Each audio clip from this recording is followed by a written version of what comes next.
Comment réussir à perdre 10 kilos en 90 jours? Je vais te le montrer aujourd'hui, la méthode précise, étape par étape. C'est pas des conseils pourris que je vais te donner, c'est vraiment une étape clé. Enfin, vraiment, c'est étape par étape que je vais te donner les choses. Donc, ton temps est précieux, le mien aussi, donc je vais directement partir et te partager mon écran. Donc, mon 10 kilos en 90 jours, c'est ce que je te promets si tu mets en place cette méthode. C'est la propre méthode que j'utilise. Donc, beaucoup te la font payer, je te la donne gratuitement dans une vidéo YouTube. Maintenant, comment être sûr que ça fonctionne? Tout simplement parce que c'est ma propre méthode. Ok, c'est pas une. Je te sors pas quelque chose d'une étude, ou je te sors pas un truc de ChatGPT ou d'une autre vidéo YouTube. Je te sors vraiment ce que j'ai mis en place. Alors, il va manquer peut-être beaucoup de choses, mais c'est exactement. Enfin, c'est vraiment le strict nécessaire que tu as besoin pour perdre ces 10 kilos en 90 jours et même aller chercher encore plus. Ça, c'est vraiment le minimum. Et ces méthodes que j'ai utilisées sur Guillaume, ces méthodes que j'ai utilisées sur Julien, ces méthodes que j'ai utilisées sur Maxime, ces méthodes que j'ai utilisées pendant des mois et des mois sur pas mal de gars qui ont réussi à perdre 10, 15, 20 kilos. Par exemple, je te prends Maxime qui a réussi à perdre 20 kilos, ou même 25, je crois, en 4 mois. Donc c'est juste incroyable. Et aujourd'hui, je vais te la partager, comme je te dis, gratuitement. Donc, pense à t'abonner, pense à mettre un like aussi. Beaucoup ne like pas les vidéos, je sais même pas pourquoi. Donc, like cette vidéo, ça m'aide énormément et on va dire c'est la moindre des choses. Et on perd pas plus de temps. On va directement commencer par l'étape numéro un, qui est tout simplement ton métabolisme de base et tes besoins en calories que tu vas devoir calculer. Donc, tu vas te rendre sur le site qui est dans la description, qui est ce site-là. Hop, et tu vas rentrer toutes tes infos. Donc on part du principe que tu es un homme, que tu as 23 ans par exemple, que tu mesures 1,75 m pour aller, on va dire, 90 kilos. Hop, tu fais je calcule. Ça va donner ici ton métabolisme de base. Donc c'est le nombre de calories que ton corps dépense chaque jour pour survivre, tout simplement.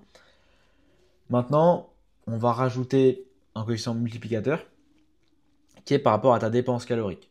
En fait, enfin, par rapport à ta dépense que tu fais chaque jour et donc les calories que tu dépenses. Parce que par exemple, si tu fais exactement ces mensurations-là, mais que tu as un travail au bureau, tu travailles tous les jours au bureau, que tu ne fais pas de sport, et quelqu'un qui travaille sur les chantiers, qui est tout le temps debout, tout le temps à droite à gauche, qui en plus fait énormément de sport, la dépense calorique ne va pas être la même, tu t'en doutes bien.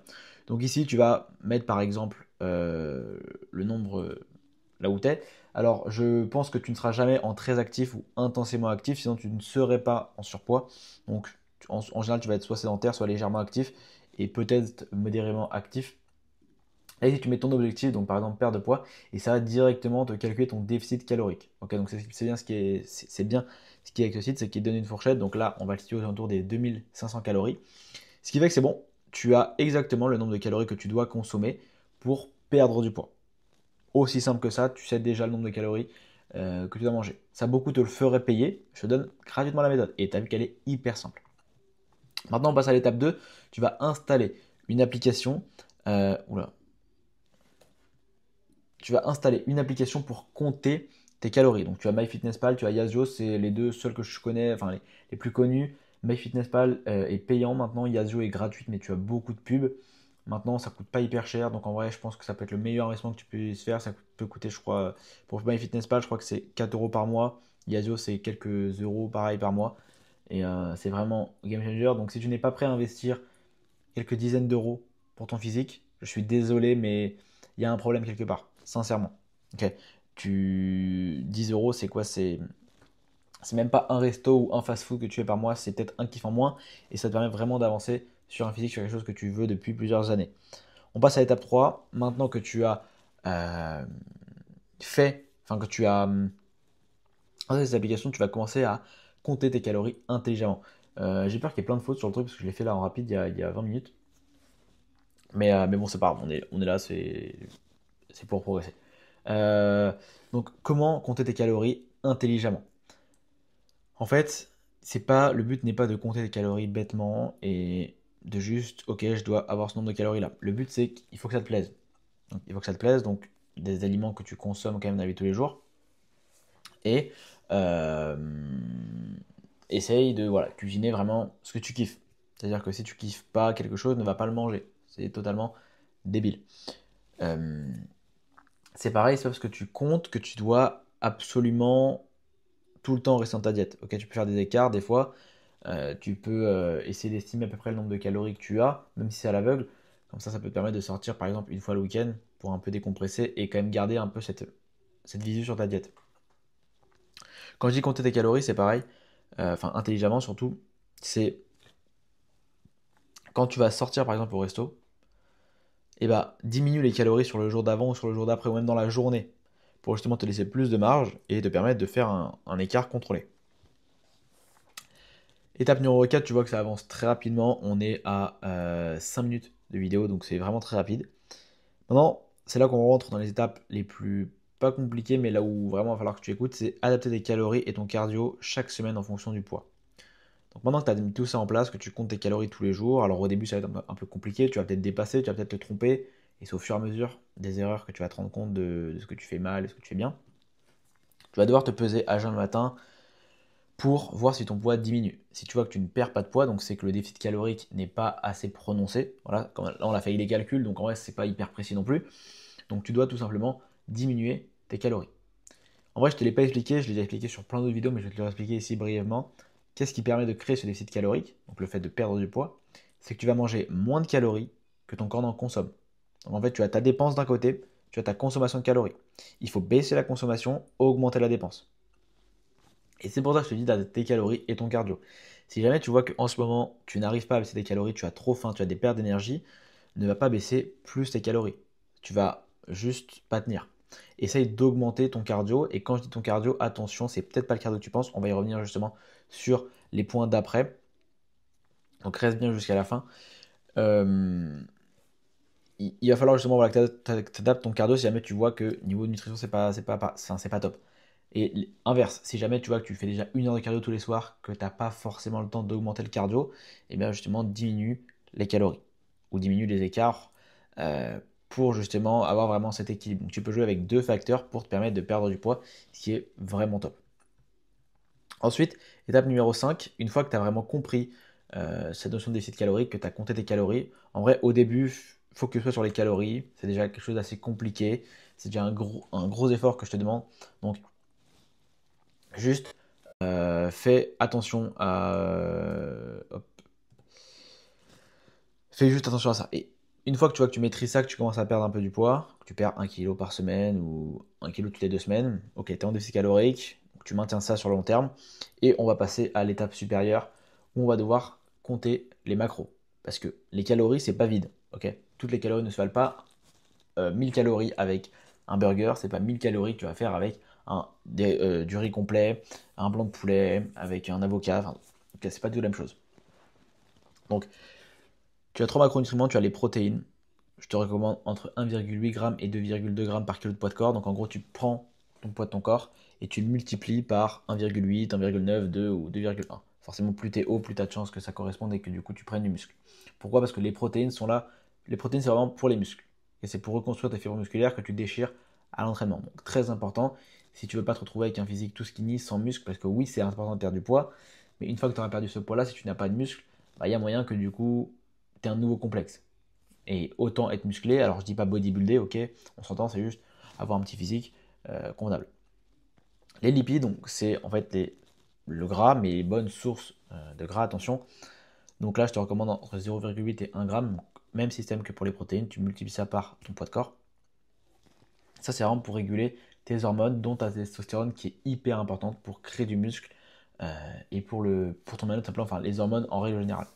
Donc très important, ne néglige pas les sources de gras, il ne faut pas les bannir. Ok, tu peux bannir les mauvaises sources de gras, comme les acides gras saturés par exemple, mais euh, les bonnes sources de lipides, c'est quand même à privilégier et d'en avoir, c'est très important. Et les glucides, c'est ton carburant, donc en fait, tu mets vraiment le reste, le plus que tu peux, sans dépasser tes calories, et tu vas voir que les glucides vont souvent diminuer, parce que les lipides, bon, sont le macronutriment les plus caloriques, donc c'est pour ça diminue tes lipides au maximum. Enfin, reste vraiment, si tu pèses 90 kg, reste vraiment dans ces 90 grammes de lipides. Essaye de pas trop les dépasser parce que si jamais tu as trop de lipides, bon, en vrai, c'est pas non plus néfaste si tu vas pas trop haut, mais c'est surtout que c'est hyper calorique comparé à des glucides ou à des protéines.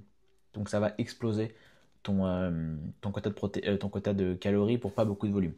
Par contre, augmente les glucides parce que c'est vraiment ton carburant, c'est ce qui te permet de tenir, d'avoir de l'énergie. Et tu vas voir que si tu les diminues trop, bah, tu vas avoir de grosses pertes d'énergie. Et c'est souvent ce qui arrive en grosse perte de poids, c'est que tu perds de l'énergie parce qu'on diminue les glucides, parce qu'on ne peut pas diminuer les lipides parce qu'on est déjà au minimum, on ne peut pas diminuer les protéines parce qu'on veut créer du muscle et qu'on est au minimum, donc on diminue les glucides. Donc vas-y doucement pour justement permettre à ton corps de s'habituer et de ne pas créer un gros contraste entre là actuellement ce que tu fais, ton alimentation avec beaucoup de calories, beaucoup de glucides, et du jour au lendemain, plus aucun glucide, plus de calories, parce que ton corps va clairement pas tenir et tu vas craquer. Bon, maintenant on va passer à des conseils qui sont pour moi très importants. Donc là, tu as vraiment toute la structure de ce que tu dois mettre en place. Alors, il peut y avoir encore plein de choses que je peux te dire. Maintenant, ça c'est vraiment les bases des bases pour créer ce déficit calorique, cette perte de poids.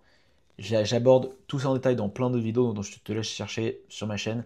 Il y a les entraînements, il y a vraiment la nutrition, il y a le cardio, il y a tout. Donc je te laisse vraiment aller les regarder. Mais je vais quand même te donner 2-3 conseils pour te permettre quand même d'améliorer et surtout d'accélérer ta perte de poids pour pas que tu galères. Alors, premier conseil, c'est du coup diminuer les glucides, comme je t'ai dit, parce qu'en vrai, c'est la seule chose que tu peux vraiment diminuer une fois que tu es déjà bon partout.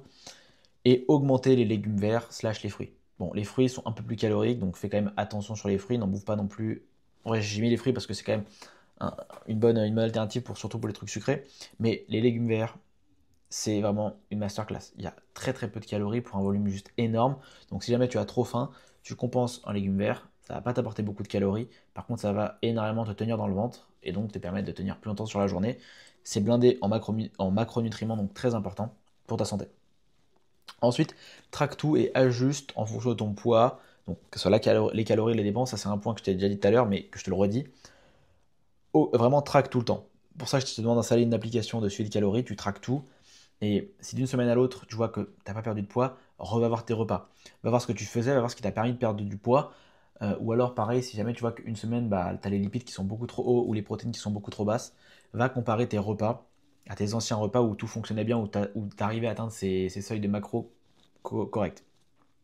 Comme ça, tu pourras réadapter. Donc c'est pour ça que je te dis que c'est important de tout traquer. Si tu peux même traquer tes séances, c'est le mieux. Parce que du coup, tu vois à quel moment ça fonctionnait bien. Et si jamais un moment ça ne fonctionne plus, ok, qu'est-ce que j'ai changé? Parce que plus tu vas avancer, plus tu vas être en mode confort. En mode, ok, je sais ce que je fais. Donc tu lâches un peu la pression, tu lâches un peu la vigilance et tu peux vite faire moins d'attention. Bah, par exemple, ok, j'ai pas compté cette cuillère à soupe d'huile d'olive qui me rapporte 100 calories et qui en fait me fait passer en maintien. Ou alors, bah, j'ai loupé un exo sur cette semaine, puis un exo là, et donc en fait, j'ai pas eu assez de volume, donc j'ai pas créé assez de muscle. Tout ça, c'est des petits facteurs qui peuvent faire que sur le temps, ça peut te créer des phases où tu stagnes, où tu as un peu moins de résultats. Pardon. Et si jamais tu les traques pas, tu n'as pas traqué tout ça, bah, des fois, tu peux mettre beaucoup de temps avant de te rendre compte de ton erreur. Et ça, je l'ai fait aussi, c'est pour ça que je te le dis ça, enfin que je te le dis, c'est que j'ai fait beaucoup d'erreurs, et que si jamais j'aurais pas traqué, j'aurais peut-être mis plusieurs mois avant de m'en rendre compte. Euh, Ensuite, augmente ta NIT. La NIT, qu'est-ce que c'est? C'est les exercices que tu fais inconsciemment. La NIT, c'est ça. Donc, je vais te montrer hop, avec un schéma qui est. Il est là. Ça, c'est ton métabolisme. En gros, c'est tout ce qui te permet de brûler les calories. Ici, c'est ton métabolisme de base, le BMR. C'est ce qui brûle la plus grosse partie. Donc, c'est ce qu'on a calculé tout à l'heure. Avant de mettre le coefficient multiplicateur avec sédentaire, tout ça. Ça, c'est ton corps va brûler au quotidien. Tu peux rien y faire. C'est par rapport à ton poids, ton âge, ta taille. Tu peux rien y faire. C'est ton corps qui va brûler des calories au repos juste pour, on va dire, faire fonctionner ton corps. Ensuite, tu as la HIIT tout en haut. Ça, c'est les exercices que tu fais consciemment pour perdre du poids. Ok, par exemple, type le cardio, la musculation ou peu importe. Et tu vas voir que ça représente une très petite partie des calories que tu brûles. Ensuite, tu as la TEB. Bon, ça, on va pas s'intéresser. C'est juste en fait les calories que tu brûles en digérant tout ça. Et tu as la NIT. C'est les mouvements que tu fais au quotidien sans l'optique de perdre du poids. Ok, c'est par exemple quand tu vas aller à pied à un endroit, quand tu vas aller te balader mais avec quelqu'un pour en discuter, quand tu vas aller chercher ton enfant à l'école à pied, quand tu vas, enfin, tu vois, tous ces mouvements-là que tu fais où tu vas dépenser des calories sans forcément, par exemple le ménage aussi, tu vois, le ménage, tu bouges, tu te balades dans ta maison, tu fais des efforts parce que tu bouges les bras, tout ça. Et toi, tu le fais inconsciemment, ça te demande pratiquement aucun effort, aucune énergie. Et du coup, c'est ce qui fait que tu peux t'en fais autant dans la journée, contrairement au cardio où tu es limité à 1 heure par jour parce que tu n'as pas énormément de temps non plus pour faire du cardio et tu n'as pas non plus énergie limitée. C'est ce qui fait que ça brûle énormément de calories. Donc essaye de te déplacer beaucoup plus à pied, essaye d'être beaucoup plus debout, essaye de faire beaucoup plus de mouvements, surtout si tu es sédentaire, si tu travailles sur un bureau, c'est vraiment, vraiment important. Et le dernier conseil, c'est regarde la balance, mais aussi ton physique. La balance, c'est un super indicateur, mais à court terme. Sur le long terme, c'est ton physique, parce que c'est ton physique que tu vas améliorer. C'est pas juste le poids, c'est pas juste une question de poids, c'est une question de visuel, de physique. Et donc, si jamais tu ne. Hop, je vais remettre la grosse cam. Si jamais tu ne changes pas physiquement, si jamais tu ne vois pas plus de muscles, ben en fait, tu n'obtiens pas les résultats que tu veux. Et je te dis ça parce que souvent sur la balance, le poids peut stagner. Ok, il arrive un moment où tu as perdu pas mal de kilos et là tu commences à stagner. Pourtant, tu continues de créer ce déficit calorique. Tu comprends pas pourquoi, tu fais tout bien et le poids stagne. Bah, c'est possible que tu sois en train de brûler de la graisse, mais que tu sois en parallèle en train de construire du muscle. Et donc forcément, le poids s'équilibre vu que le muscle est plus lourd que la graisse. Et donc, tu vois pas changement sur la balance. Par contre, dans le miroir, tu es beaucoup plus sec, beaucoup plus maigre et par contre beaucoup plus musclé. Alors, en vrai, ça c'est du coup quelque chose que je t'informe, mais attention, le muscle ne vient pas chaque semaine et ne vient pas dès la première semaine. Si jamais tu ne perds pas de poids au bout d'une semaine, c'est que tu n'es pas en déficit calorique. Pareil sur la deuxième, pareil sur la troisième, et même pareil sur la quatrième. Le muscle n'arrive pas comme ça, il arrive au bout de plusieurs semaines et il arrive tranquillement. Donc si pendant 3 semaines, tu ne perds pas de poids, c'est parce que tu n'es pas en déficit calorique. Donc c'est pas juste qu'il y a du muscle qui arrive, c'est surtout que tu manges trop de calories ou tu dépenses pas assez de calories. Tout simplement. Donc faire quand même attention, ne pas se trouver des excuses, parce que souvent tu te caches derrière ça pour éviter de voir la vérité et ça te fait stagner. Donc voilà, je vais te partager exactement le plan sans aucun flou, vraiment full transparence. Donc je t'invite vraiment à t'abonner pour me soutenir, à liker cette vidéo, à commenter aussi sur les sujets des vidéos que tu veux que je fasse. Tu as aussi plein d'autres vidéos sur ma chaîne YouTube pour justement regarder et t'instruire. Et si jamais tu as des liens dans la description, tu as mon Instagram, tu as aussi un formulaire que tu peux remplir afin de voir si tu pourrais être éligible à un appel gratuit avec moi pour qu'on puisse voir quelles solutions je pourrais te proposer pour te permettre d'accélérer ta perte de poids, d'aller chercher 10-15 kilos dans les prochains mois. Donc voilà, je te laisse aller checker tout ça, m'envoyer un message sur Instagram si tu as besoin d'aide. Et je te dis à très bientôt.